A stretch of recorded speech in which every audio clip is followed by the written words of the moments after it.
West Cork Beard Company make beard oil and beard balm for a strong, healthy, great-looking beard.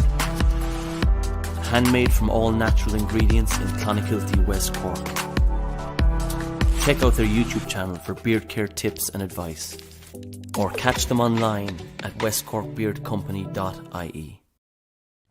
For Gooners everywhere, this is the ultimate football app for you. For match highlights, interviews, and the best Arsenal videos and podcasts.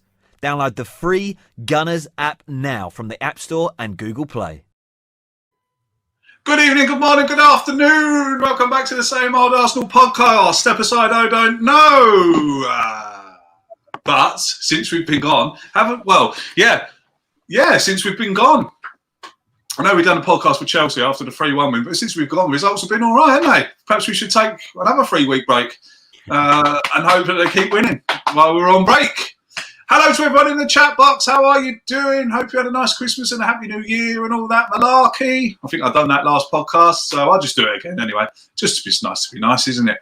We've been away and we've had an upturn in results. Let's meet the lads before we carry on. Judges, how you doing? All good, thanks very much. Got my new shirt on, my Christmas shirt. Thank you very much. Very good. Very nice to see. Very nice to see. Fits as well. Extra small. Well done. It's a nice fit, I have to say. It's a lovely nice fit. Lovely fit. Right, I wish you could have all seen Lee. I wish you could have all seen Lee about 10 minutes ago. I'd have had 1 million views on that video if I'd have recorded it. The reaction to Spurs getting Wickham.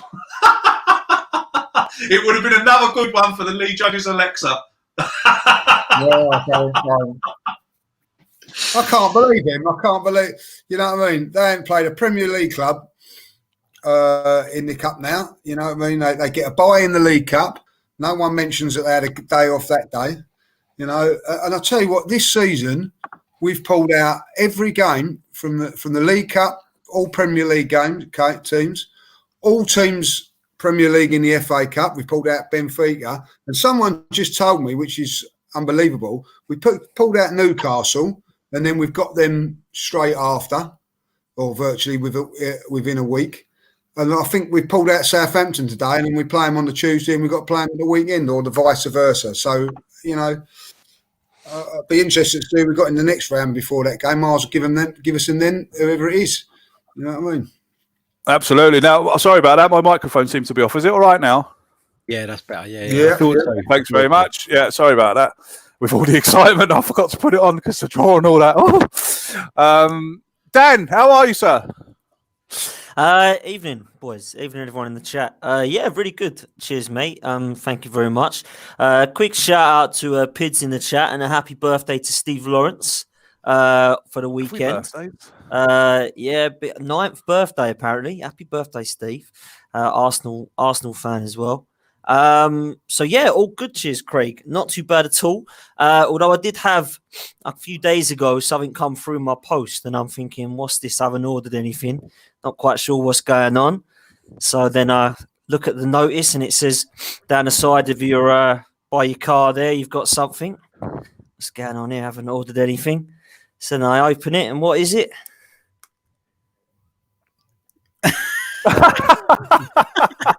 Who sent you that? Well, I think what's happened is I've clearly ordered 2. So I've got one as well. You've done it on purpose. Don't lie. You saw the joy I was getting out of my one and the positive vibes it was bringing, and you wanted one yourself, Dan. Just be honest, mate. Since these 2 have come through, it's been a bit of a good luck charm, Harry. So we'll have to see what happens. I'm not getting as excited as you, but there we go. No, I ordered one, and it said it weren't going to come in time. So I thought, oh no, I'm going to have to get another one now. So now I've blimmin' got one. Running next to the TV every week, mate. It works. You don't even get him out of the box. At least he's got his one out of the box. You know what I mean? At least he's got it in the box. He's going to leave it in the box because it's going on eBay. Talking of late deliveries, my dear old Nan texted me today and said, "Thank you very much for your Christmas card. We got them today." I was like, "Oh, well, that's great. Better late than never, eh? Better late than never." Harry, the 5th round draws come out, Craig. Go on. Who have we got? We will be away to Chorley or Wolves if we get through. Oh, well, Chorley or Wolves. We've got to beat Southampton or Shrewsbury first. Another Premier League Another Premier League team. Yeah. What about those who shall not be Well, they've spoken done the about? draw again. Hold on, Yeah, hold on. They're doing the 5th round. Chorley or Wolves for us if we win. Yep. What about Premier League side? What about those who shall not be named? I don't think they've come out yet. Let us know when they come out. Harry, talk to me, mate. Someone in the chat box has already noticed. Where's the beard gone, man? It was that West Cork beard oil. Made it fall out. I hope Colin's not watching. Only joking, Colin. Yeah, I'm only joking. No, sometimes, gentlemen, you need to let your skin breathe a bit. And it'd been a while since I'd gone this short. To be honest, I was going to try and attempt to cut my hair as well, and there wouldn't be so much of a big difference, but I bottled it after doing the beard. So, yeah, I've stayed like this. Yeah, don't cut your own hair because that's what happens when you cut your own hair. It all falls out. Isn't that right, Lee? What about Harry's beard? Who have we got? Chorley or Wolves, home or away? Away. If we beat Southampton or Shrewsbury. Yeah, exactly. So it's going to be Southampton away and then Wolves away, innit? Yeah. Blimey. What a nice easy draw again. It's not, is it? It's going to be Wolves versus Southampton. Now, look, we've had an upturn in results. It's superb. We haven't lost since we haven't lost in the new year, which is lovely. An upturn of results. Harry, I'll come to you first. Why have we all of a sudden, have we turned a corner, mate? Is this the corner that, before we went off air a couple of weeks ago, we thought that the Chelsea result will be a corner turned, that confidence will breed wins, and it looks like it's starting to work. Yeah, it's looking good at the moment. And what's really telling is that going back to that FA Cup tie on Saturday, we actually had to turn to the youngsters from the bench rather than the senior players. And ordinarily, it would be the other way around, wouldn't it? So that just highlights how bad some of the recruitment's been of late. Willian was dreadful again. Pepe, I didn't think he was as bad as some people have said, but again, he didn't really produce a great deal. But it does feel like with these youngsters now, there's an impetus, there's an aggression, there's a cohesion, there's a spark in the way they play. And they're also bringing the best out of somebody like Alexander Lacazette, who's thriving in that centre-forward position with the right players around him. So, yeah, it's feeling positive. It's looking good. But I think we have to be cautious because when it comes to young players, and I say this all the time, and people probably tell me that it's stupid, but I do feel that with young players, there will be ups and downs. I've always kind of had that opinion, and I feel like we shouldn't, as good as he's been, for example, pin all our hopes on Emile Smith Rowe. I'd still like to see Arsenal go out in this window and bring in someone else who can play in that position as well, because it looks like Mesut's going. That story's coming to an end finally. So, there's lots of reason to be optimistic. A couple of winnable games coming up in the league as well. And hopefully if we can get another 6 points on the board, then, yeah, we're on the up again. Absolutely. Dan, what about you, mate? We'll talk about Smith Rowe separately, the impact he's had. But, since the year has turned, we're doing all right, mate, haven't we? Yeah, well, we've started to see Arteta look to what I wanted to see a few months ago now, and that's for some different options. And we're starting to see that now with some of the youngsters that has come through. What I will say, though, Craig, is I wasn't getting too excited, and I'm still not, just for the pure fact that I saw the team that he started with, and I thought it was back to square one with the Willians and Pepes of this world. Wasn't really doing anything for me. Aubameyang was sticking out the place. I thought his work rate was a little bit better, but still not enough for me. And then, of course, when he made the subs, that's what turned the game. And I suppose we wouldn't be saying that if Andy Carroll would have had his shooting boots on that night, because we would have been dumped out. So I think that if you look at what we've seen from some of the youngsters, it's exciting. But I still think that as a squad, we just aren't good enough. And I think moving forward now, we need to try to understand that the Smith Rowes, the Martinellis, hopefully he's okay, by the way, Sakas of this world, they can't play every game. And when they do not play every game, we seem to struggle. I just thought the kind of start to the first 10, 15 minutes, Reece Nelson looked quite lively. And then when he missed that chance, he just died out the game. Joe Willock isn't a Smith Rowe. You know, they need to really get a loan move for me. But they're part of the squad at the moment. We can't afford to send them out on loan because of our squad depth. So I think that we have still got a lot of work to do in the next couple of transfer windows. But the form is a lot better with the likes of Saka or Martinelli. And one player I would like to mention that isn't Smith Rowe is Kieran Tierney. I just think he's exceptional. I just think he is outstanding. By far my favourite player at the moment. Just love everything about the kid. And I don't think he seems to get the mentions just because he's not scoring the goals. I think for me, people talk about Saka, they talk about Smith Rowe. They're all really can't wait for Martinelli to get back and have a run of games. Lacazette's getting a lot of plaudits because he's scoring the goals. For me, Kieran Tierney has been doing this all season. This isn't just the last couple of games. Kieran Tierney has been one of our best players all season by far. And again, a great performance, you know, and I feel what I saw from Kieran Tierney was a bit of frustration again because he's looking at Nelson, who is normally Saka, and he's not cutting the mustard. And he's looking at Willock, who's been Smith Rowe, and he's getting frustrated because he's not cutting the mustard. So I think sometimes when he's looking at Willians and Pepe's, he's getting frustrated, thinking, look, when I whip these balls in, you boys are on top of them, and these clowns keep missing them. So I think I'm seeing a little bit of frustration from Kieran Tierney, which I like. I like to see that because that's given everybody a bit of a kick up the backside to say, you know, this is the level that we want to be hitting. So again, really good to go through. A few alarm bells for me in certain positions, but certainly better results coming our way in the last few weeks, mate. Absolutely. Lee, you know, everyone is going to mention the impact that Saka and Smith Rowe have had. But I think there's another player in there, mate, that is not getting much of a shout, and that's Pablo Mari. I think in the middle of defence there, he has been absolutely superb. Yeah, he's been brilliant. I think he's also had a good influence on Holding as well because, you know, I'm not a big fan of Holding, but he's improved in the last couple of games. But I think, you know, because of what Mari brings to the team, I've been very, very impressed with him, really impressed with him.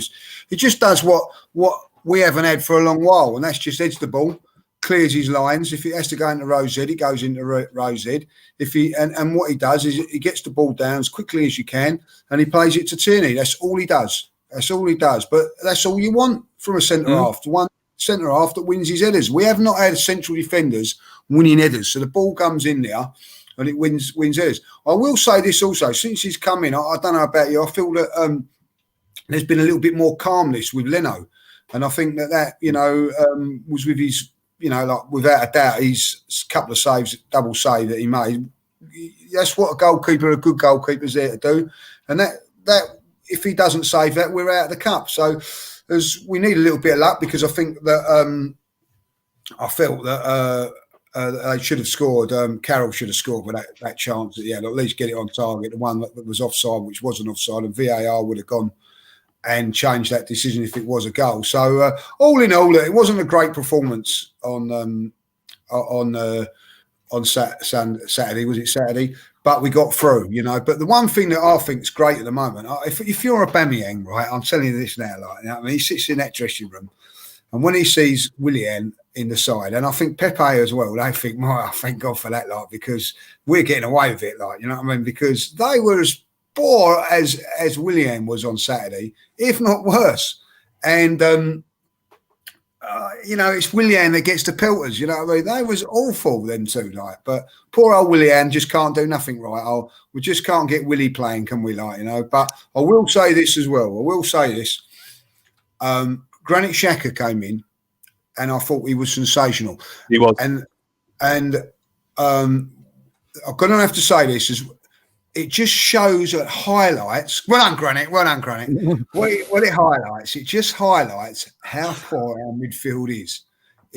Judge, you killed it, man. No, I'm not going to kill it. I think that Granit Xhaka come in and done really well. But what I'm saying is Granit Xhaka gets a lot of criticism, but he is the best of a bad bunch of other players, and that was proved that. I thought he come in and just he showed El Nini and Willock up.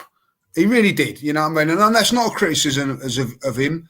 And I think that he had he's had a good couple of games since we've got winning games. He's been up there. He really has. So I'm not going to slag him off. I'm a big fan of Granit, as you know. Like, I'll get him to sign that little thing for you if you want, Harry. You know what I mean? But anyway, that's another story.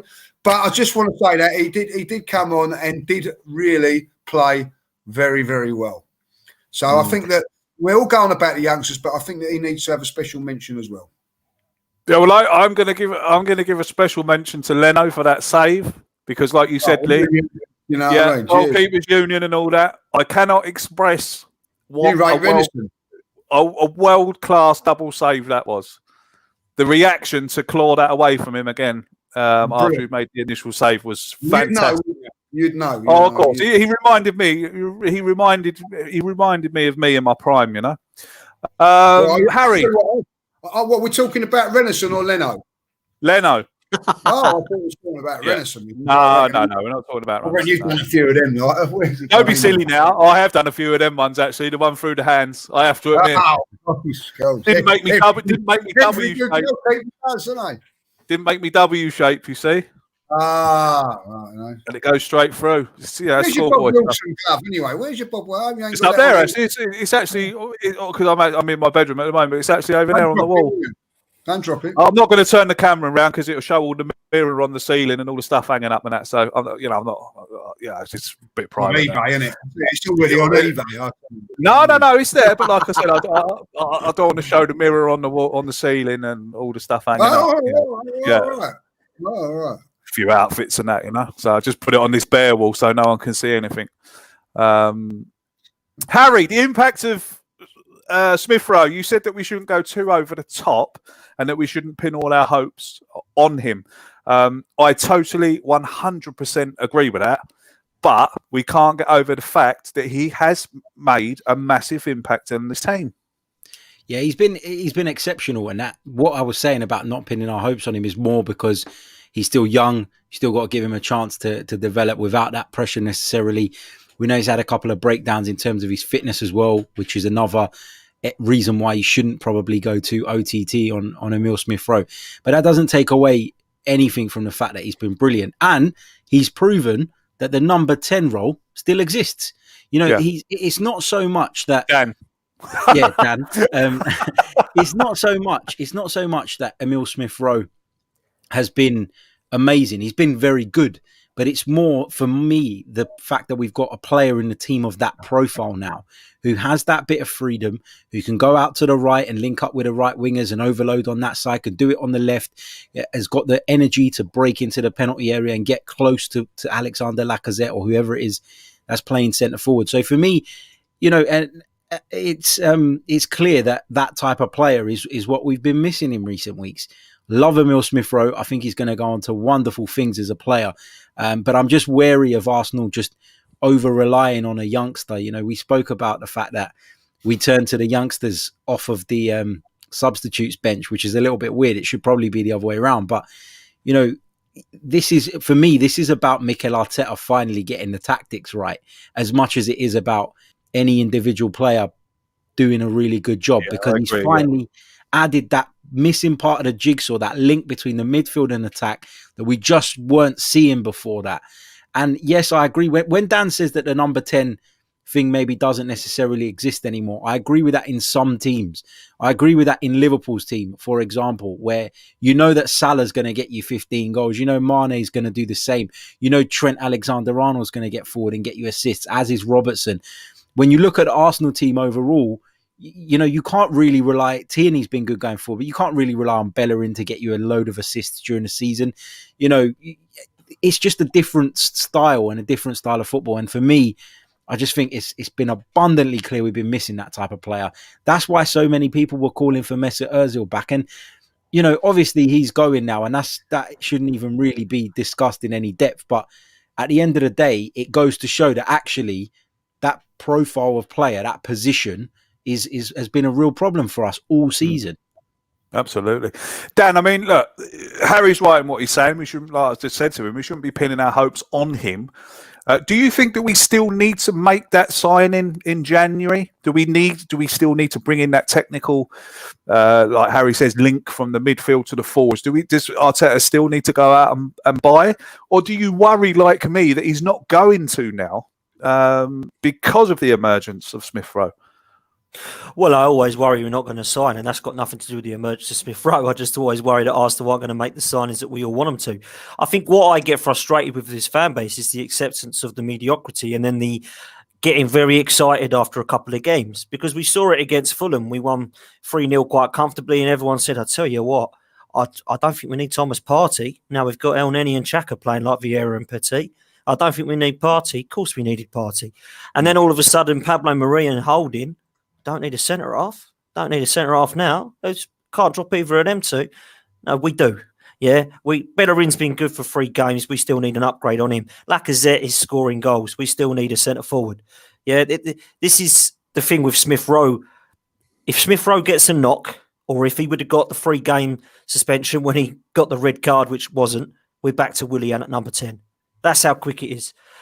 And just to touch on the Smith Rowe situation, I think the guy could be something special. I've always rated him ahead of Willock. I never really have understood Willock. I'm not one for slating kids. I think, Willock, Eddie, Nelson don't look like they're going to make it Arsenal yet. They could do in a few years, but it don't look like they're ready. They're not on the same level as Saka, Martinelli and Smith Rowe.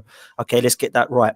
But I think what has been so special is their attitude and their work rate and their desire to win and work for that ball off the ball. And I think that is what has got them ahead of the other 3, because their work rate, I think, is better. They have that tenacity. They have that kind of desire. And I don't see that with the other people. We need a position to help out Smith Rowe, because otherwise we're putting all the weight on this kid's shoulder. And although Saka's managed to do that, I don't think we should have 3 or 4 individuals that we're relying on at that age. We need to have some quality in this team. And at the moment, people are talking about Gabriel coming back. Who's going to partner him with Pablo Mari or Rob Holding? What a great decision for Arteta to have. We want that all over the pitch. And there's no competition at the moment for those places. Everybody just walks straight back in. We saw against Newcastle, it's like, oh, Pepe comes back in. Oh, we've got Nelson, Martinelli's now out. Oh, Nelson just gets thrown back in. There's no real competition as far as I'm concerned. So I think that's why we need some signings in January and in the summer. And the last player I want to touch on, who you've mentioned, Craig, who gets no praise when he does something right, is Leno. And it's because everyone's still hung up about this Martinez thing. All this Martinez lovers go, it's just silence when Leno makes that double save. If he messes that up or it goes in, everyone says Leno's toilet again. So I just think he deserves a lot of praise when he does well. I think over the last couple of seasons, he's been very consistent goalkeeper. And if it wasn't for him getting injured against Brighton, no one would have even been talking about Martinez and he'd still be on our reserves. So I think we need to accept that we have got an okay goalkeeper, that it is okay to praise him when he does well, and that we don't have to just get down his throat when he makes 1 or 2 mistakes over a 3-season period. Lee Judges. Let's move on. Well, someone makes a very good point in the chat there. That why are we giving Runnison a hard time there when we were having a bit of banter there about goalkeepers? Martinez spent 95% of his Arsenal career on loan. Could Runnison? Runnison's very young. What's that? Get him loaned out then. Well, yeah, because I mean, look, it looks like he's going to get loaned out. I mean, he's had a shocker there in the game. I forget what game it was now. Yeah, that's right. Yeah, he's had a massive shocker there. But it does remind me of when Martinez played in goal away at Wigan that night, when we come back and won in extra time. Martinez was shocking that night. Couldn't stop one, couldn't do nothing. The game I'm on about, Lee. We were 4-0 down and Walcott got one back. Reading. He was awful. Punching him in his net and everything. He couldn't do nothing. And we're all, I don't think I was on Twitter at that stage, but imagine if we'd have had Twitter if Martinez was in goal that night. Crikey, blimey. His career would have been over. But look, you're right though, Dan. He needs a lot of praise. I think Leno, he's doing really well. He had a couple of poor Europa League games as well. Don't forget that. You know what I mean? I looked at him in the Europa League games and I thought, well, I'm not 100% sure of him. And then he had a what you call a Western, didn't he? A Western Superman. But we were all Western against Man City. That Reading game, we were probably all saying the same thing about Martinez. Like, who's this? Jesus Christ, rubbish. Do you know what I mean? Look how it turned out. So I'm not saying it's going to turn out like that, but give the kids. Let's lay off the kid a little bit. I think 5 years of age, Craig, 7 international caps. At the end of the day, not good enough. Let's not beat around the bush. He's not good enough. Shouldn't have been signed. You would have said that about Martinez, though. If we were doing a podcast now after that Reading game, you'd have gone, "Who's this geezer in goal? Get rid of him. He's rubbish." Yeah, but Mikel Arteta basically admitted today in his press conference that they didn't get the business done they wanted in that area. So he basically admitted that actually we didn't get the goalkeeper we wanted to come in and play second fiddle to Bernd Leno. So it kind of backs up the point that even in the club's eyes, he wasn't necessarily good enough. It was just a sign. There is rumours that Lacazette has bought some gloves. I don't know if he's... I must admit, though, we do have to look at it and think that this guy was not good enough for Dijon. So whoever scouted him believed he'd be good enough for Arsenal. That's just a bit silly, really, for me. I'd just get someone who's a bit of experience to cover for Leno, whether it's someone like Begovic from Bournemouth, who's got some experience, or someone was talking about Fraser Forster in the chat. I understand that. Yeah, I'll tell you there is a goalkeeper. I don't know, he's kind of gone off the radar a bit, though, but there is a goalkeeper I think that would play a good second fiddle, and that's Butland. Jack Butland at Palace. Yeah. He's at Palace now, is he? That's why I'd wondered where he'd gone. Yeah. Lee, have a chat with him on Thursday night. Yeah, perhaps we might. The emergence of the young fellas, Lee. How important has that been to our form that we're seeing at the moment? Fantastic. I've got to say that Saka's been a revelation for us. But the difference between say Saka and Willock and a couple of the other guys, Eddie, is that as soon as you see Saka, you thought, oh, this is some player. And I think it's the same with Martinelli. Martinelli's come in. And, he's on a different level to Eddie. That's not having a go at these kids. It's just that they're a different level. The likes of Saka, Martinelli and Smith Rowe are all going to go on and do big things if they don't get injuries. That's the big key. But with Saka, he seems to be able to take a tackle, rides a tackle, gets kicked left, right and centre. The referees don't seem to protect him like they do other players, but he seems to get up and get on with it. I've been really impressed with the energy of them all. As Harry, alluded to, the Smith Rowe coming in there, it's not just his performances, it's the positional play of it. What it's now it gives players like Xhaka, Ceballos when they're playing, an option to go forward straight away. When they've got the ball, they're having to go sideways and backwards. But now with him in there, there's an option to go forward. And the likes of Ceballos and Saka have picked up their game. I think Ceballos gets a lot of stick.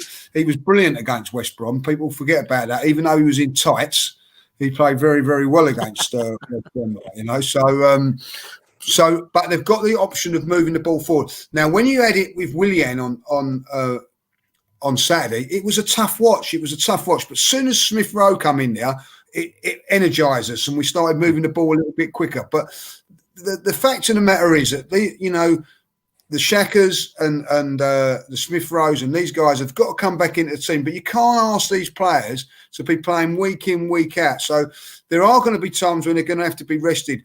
And it is hard for these youngsters. It's very hard for someone like Willock to come in like for one game and then be left out for 4 games and then come back in for another game and then expected to be right on it. You know what I mean? Now, people can hit you back with and say that, well, Smith Rowe's done that and he's come in straight away. But that is the standard you've got to set yourself. You know what I mean? Smith Rowe's come in straight away. He's had 3 fantastic games, and that is what these kids have got to do.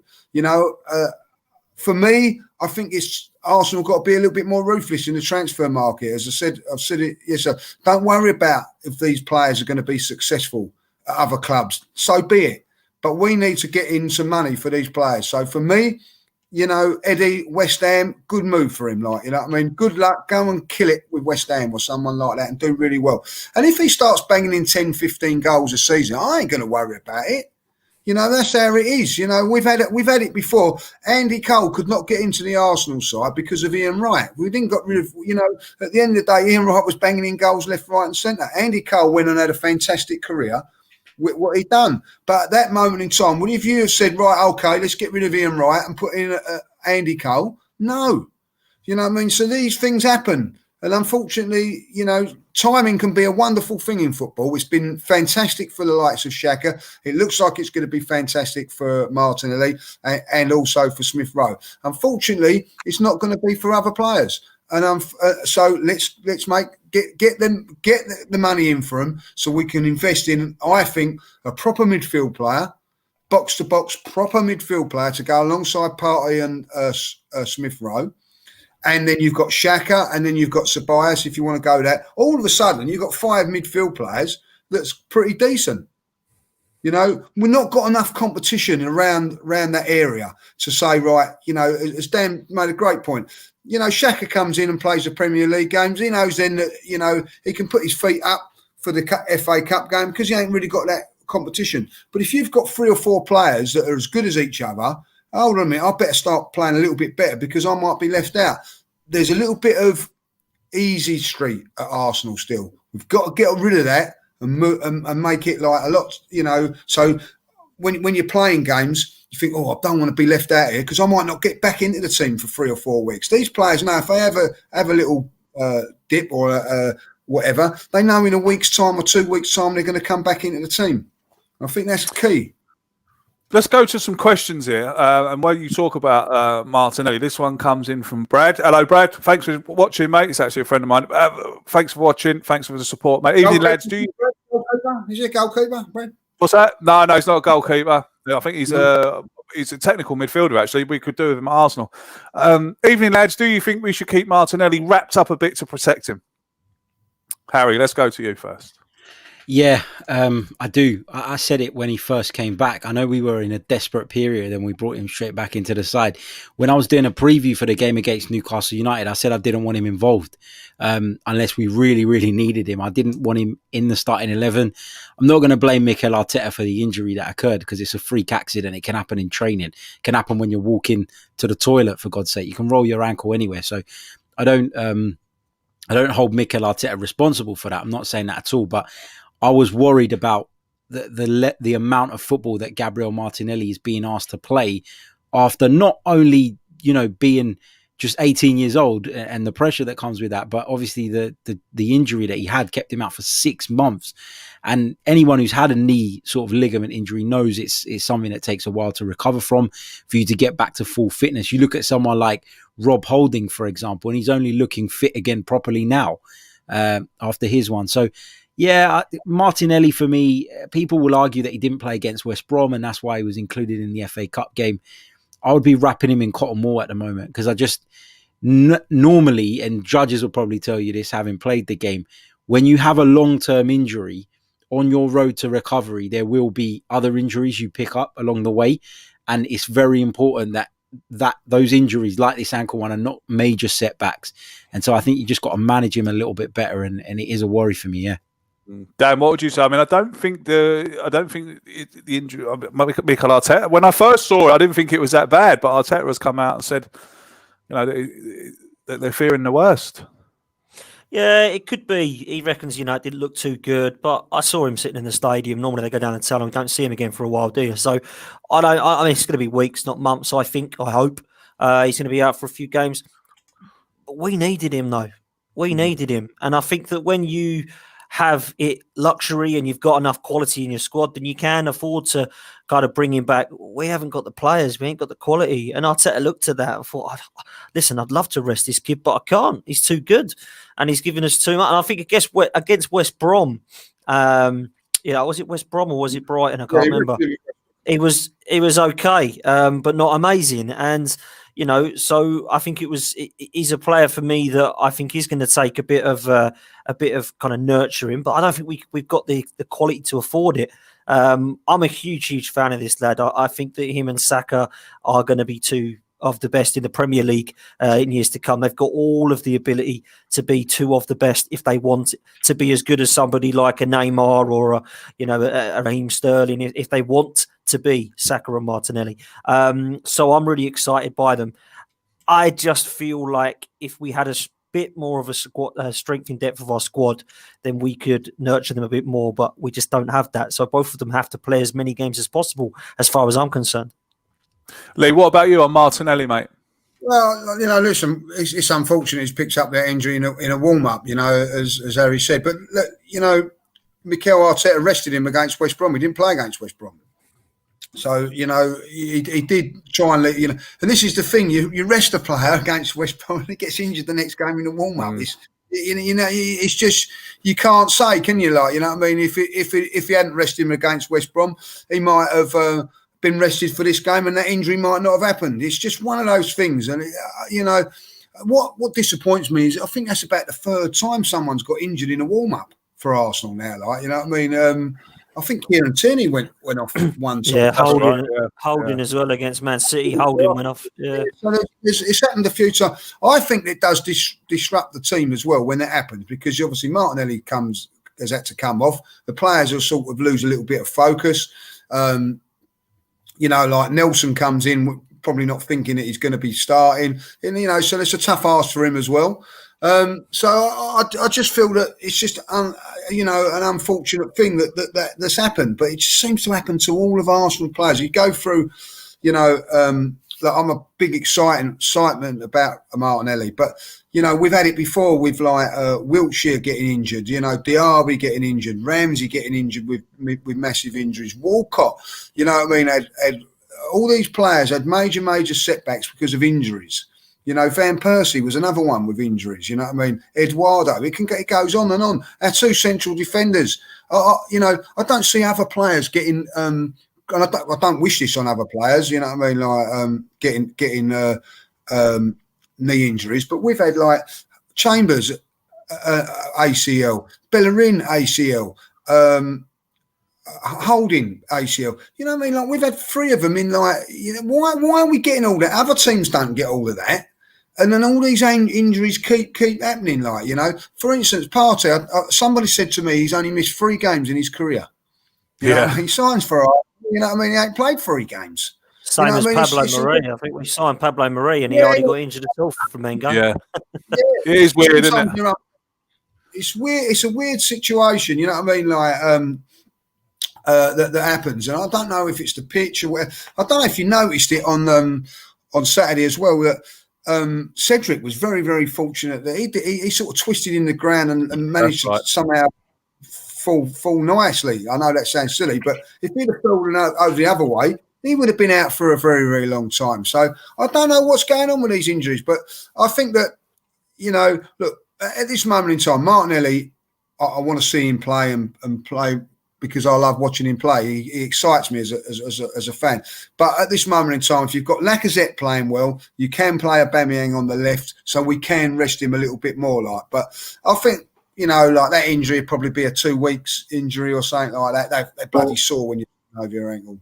Mikel spoke about it in the press conference today, and he said that Martinelli had been through some tests yesterday and it looked a little bit better than initially feared, but he was due to have a scan today, so he'll know more by Tuesday. So I'm sure we'll get an update from the club at some point on exactly. Unless keep our fingers crossed. By the way, if Arsenal don't do well in the cup, I've always had a soft spot for Everton, and I'm hoping that Everton do the business. You know what I mean? I don't know why, but I've got a soft spot for the Toffees. Just saying. We've all got a soft spot for Toffees. I don't know about Everton, no. Harry, I'll come to you with this one, mate. There's a lot of talk on Twitter and social media about this one. This one is causing a lovely divide straight down the middle about the possibility of Guendouzi coming back. Now, I think it's actually been, the fire's been put out on that one, I think, by his agent to say that they think that he's going to stay for the remainder of his loan. But at the end of the season, Harry, is that a player you'd like to see come back? Well, just to clear up the situation on Guendouzi, so he's not coming back now. That's not even a possibility. It's not even been discussed. Hertha Berlin are really, really happy with Matteo Guendouzi, but where all these reports are coming from is the fact that he's going to return to Arsenal at the end of the season, because Arsenal are demanding, according to the German outlet Bild, £29 million for Matteo Guendouzi, and Hertha Berlin simply can't and don't want to pay that. So that's where all of this is sparking from. He's going to return to Arsenal at the end of the season. The issue we've got here is that when Matteo Guendouzi does return, by then he'll have just a year remaining on his contract. So where do we go from there? Do you play Matteo Guendouzi when he comes back, give him a chance to prove himself, and then he plays well and then decides at the end of the season, actually, do you know what? Too much has happened with Mikel Arteta, assuming he's still the manager then. I'm going to leave on a free transfer. And then we've brought this guy back, thrown him into our team for him to just, at the end of the season, throw his toys out of the pram and walk away. You know, it's a really difficult situation. How do you cope with it? I think when this season ends, you either sign him up on a new contract and give him a chance, or you try and sell him and you try and move him on. I don't think we can do that halfway house kind of stuff again, where we've got a player in the last year of his contract and we know he's not the greatest character as well in terms of the fact that he causes disruptions behind the scenes. I think ability-wise, he's better than El Neni. And I think he can be as good as some of our other options. Remember, Ceballos is going to leave as well at the end of the season. So Guendouzi would represent an option for me, but at the end of the day, if Mikel Arteta is still the manager, I wonder if there's too much damage has been done there. Yeah, and the relationship is irreparable, in which case you got to just try and sell him and get what you can for him. Absolutely. I mean, he's caused divide again straight in the chat box. There's, half of them are saying, yeah, bring him in, and then half of them are saying, no, get rid of him. It's a great point Harry makes there, though, about Ceballos going, because, to replace Ceballos, you look at, if you sign Ceballos, for instance, you're looking at 25, 30 million. To replace him once he's gone is going to cost us 30, 40, 50 million. Guendouzi is going to cost us nothing. So, maybe somewhere along the line, a little bit of humble pie's got to be eaten if we ain't got the financial resources. So I think sometimes, finances might dictate that we have to play him and get him involved again. What do you reckon, Dan? I mean, I like him. I like him, and I always have liked him. I think what Arteta done to him was very harsh after what he done at Brighton. After so long, we never see a player with a bit of fight in him and a bit of passion in his. Well, I know that passion merchants will hang me out to dry on this one, but it does show a bit of passion and it does show a bit of fight and it does show a bit of fire. Do you know what I mean? All right, he done wrong, but I don't think outing him from the whole team and the club was way over the top. I wonder if something's happened outside of that incident, no, Craig, because I don't see that incident as being right. Get out, you don't grab someone around the throat, because otherwise Granit Xhaka will be gone, Kieran Tierney will be sold. Something else has happened. It's much more than just the Brighton incident. So I'm a massive fan. I think he's got a huge, huge potential if he wants it. I think there is some clear attitude problems, but I don't know if that's more passion or if it's immaturity. I would suggest that it's some of it is immaturity from some of the rumours you hear about him dicking around in training and that kind of stuff. So I think Arteta just doesn't like that lack of professionalism around the training pitch, so he's got rid of him. I agree with Harry. I think he'll stay at Hertha Berlin, but I think both him and Lucas Torreira will be sold in the summer.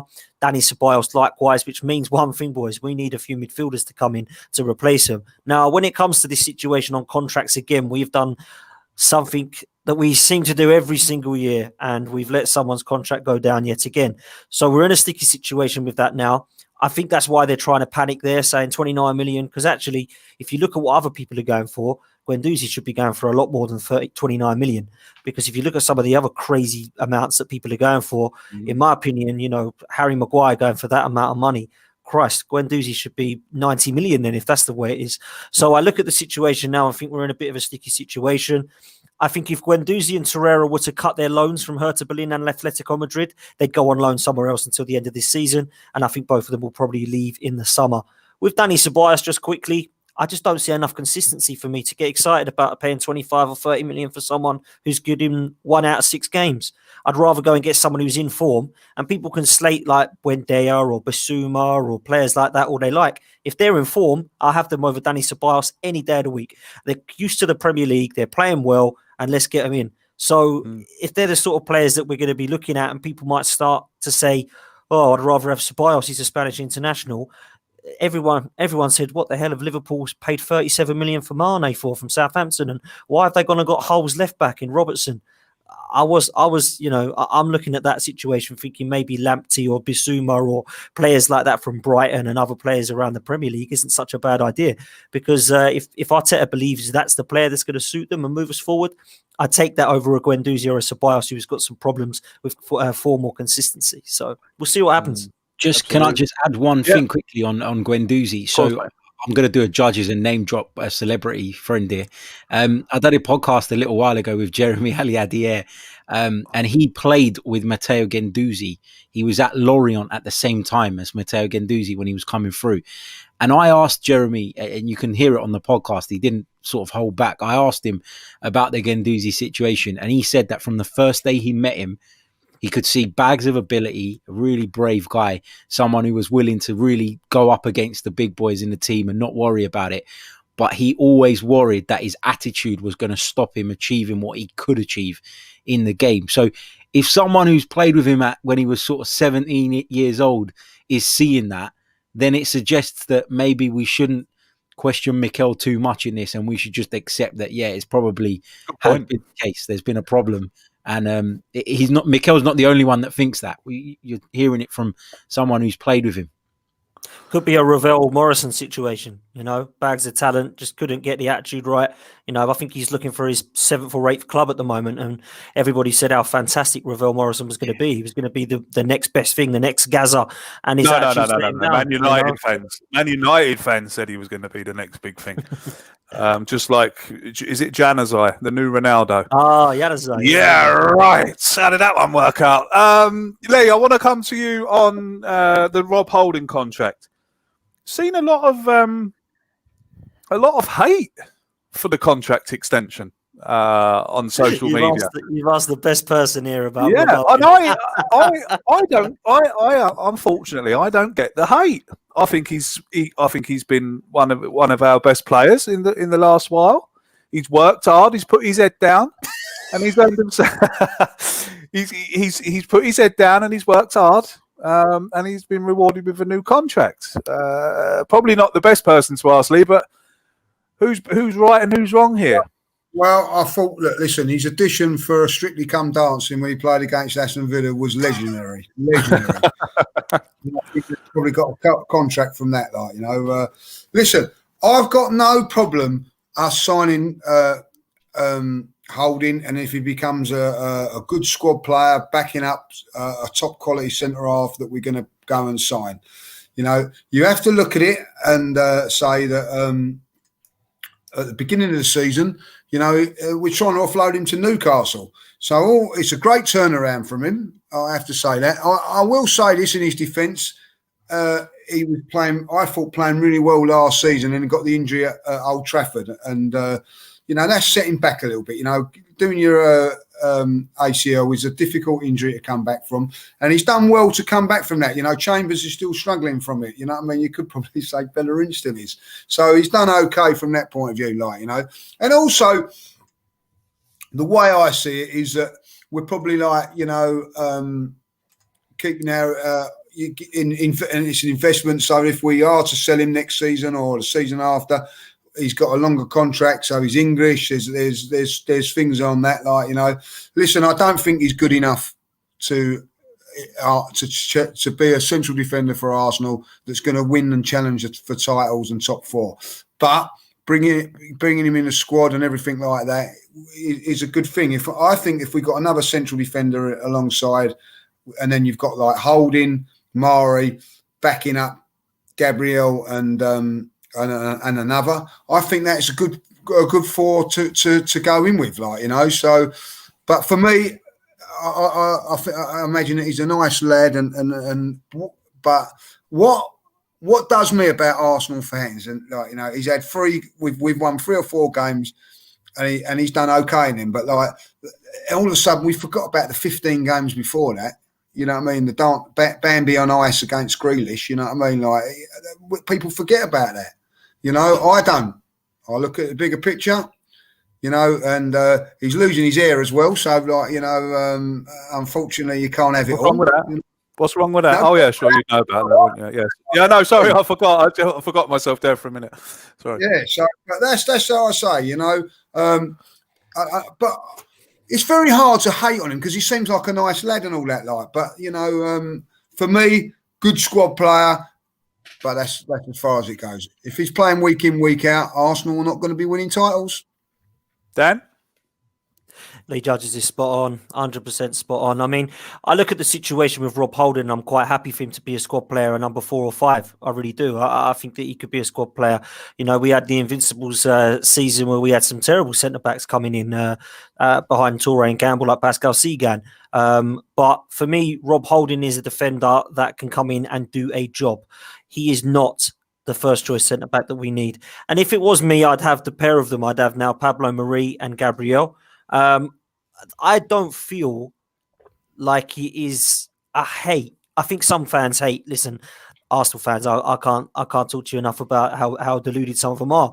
But I think when you get to the situation with Rob Holding, people are frustrated because they have seen what me and Lee have seen, and all of us surely have seen, which is the situation at Villa that Lee's talked about, but not just that. We've seen some really poor games, you know, seen some really, really poor games from Rob Holding and Hector Bellerin together. It's been dumb and dumber at times, the pair of them.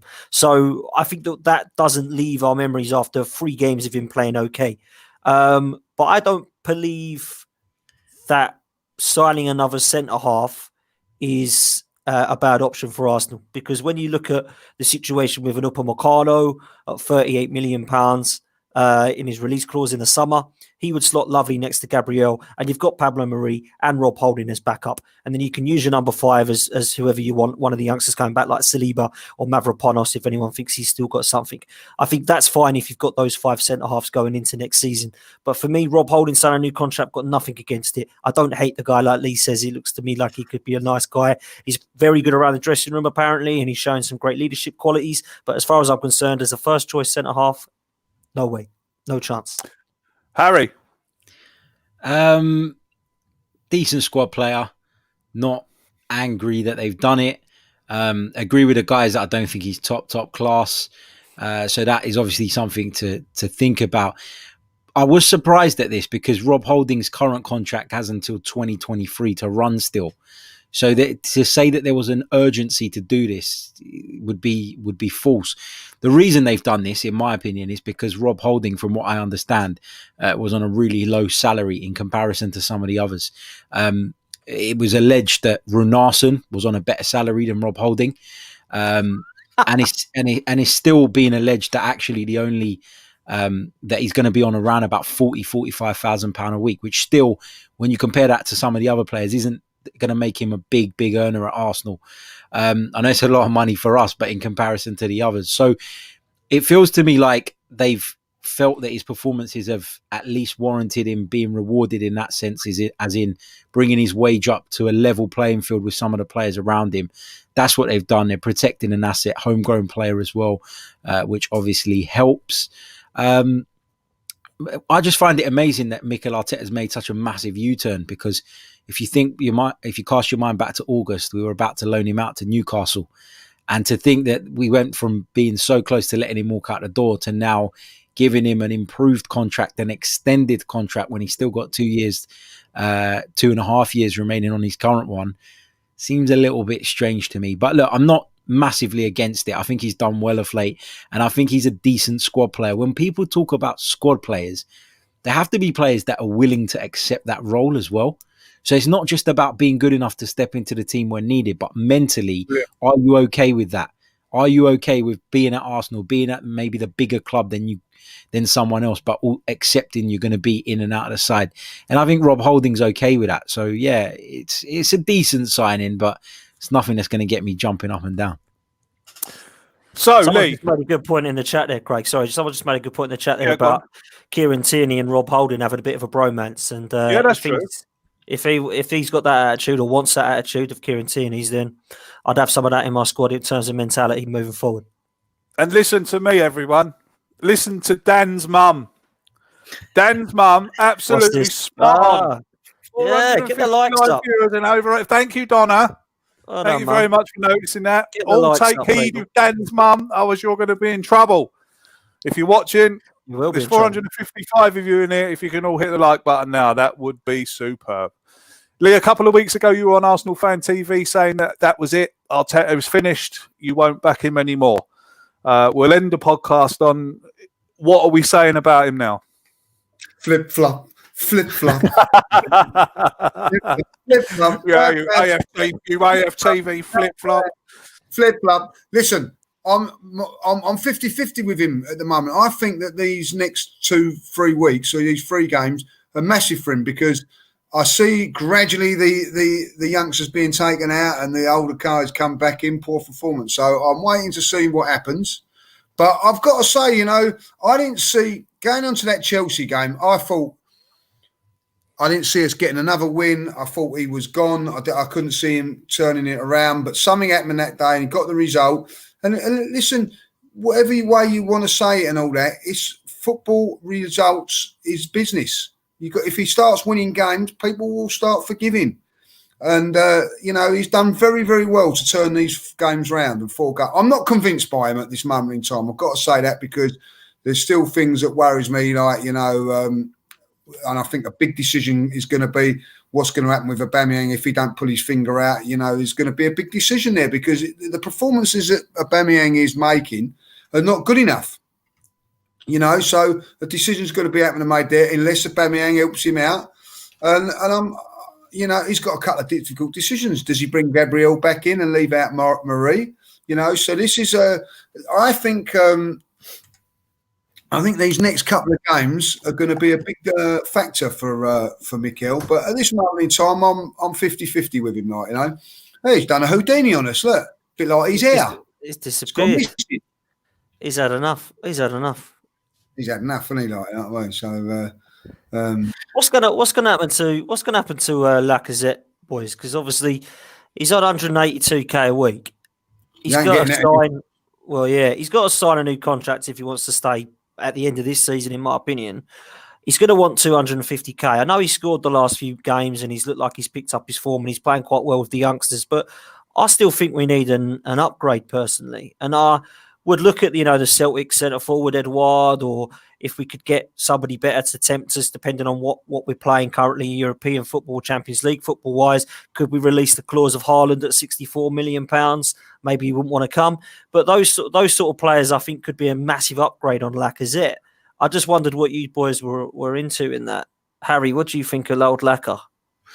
I've been impressed with him of late, but as I said earlier on in the podcast, I think a lot of it is to do with him having the right supporting cast around him. I think that's so important. Chemistry is massive in football, and often it gets overlooked, I think. But him and Bukayo Saka seem to have a very good understanding with Emile Smith Rowe coming in there now as well. I think that Laka needs people when he receives the ball. The best thing about Lacazette, let's be honest, he's not the most clinical goal scorer. He never has been throughout his career. But what he does very well is bring people into the game. And if he's got people getting close to him and the team is set up right, then I think you see more from him. But again, as I said about a number of other players, we're talking about somebody who's going to come next season into the final year of his contract. So, at the end of this season, for me, you've got to make a decision on him, whatever that decision is. But we need to avoid these situations whereby we've got players at the football club whose futures are uncertain, and it's causing a massive distraction. So let's just see how he continues for the rest of the season and make a decision then, I would say. Sorry about that. Just I could hear my little boy screaming with the headphones on. So I thought something was up, but he's all right. Right. I mean, yeah, we'll finish it there, I think. What more can be said other than I think we've turned the corner. I hope we've turned the corner, and I hope that this year will be better than last and that we keep on winning. Like I said, winning breeds confidence and confidence breeds winning. So let's hope we can keep it up. Thanks to 500 of you who watched us live this evening. Thank you very much indeed. Much appreciated. If we could get the likes up, we'd we'd appreciate it even more because it really helps us. The likes gets us into the old suggested videos, and we get more subscribers. Not that number of subscribers bothers me, but just helps. Thank you to everyone who watched live. Thank you to everyone who continues to support us.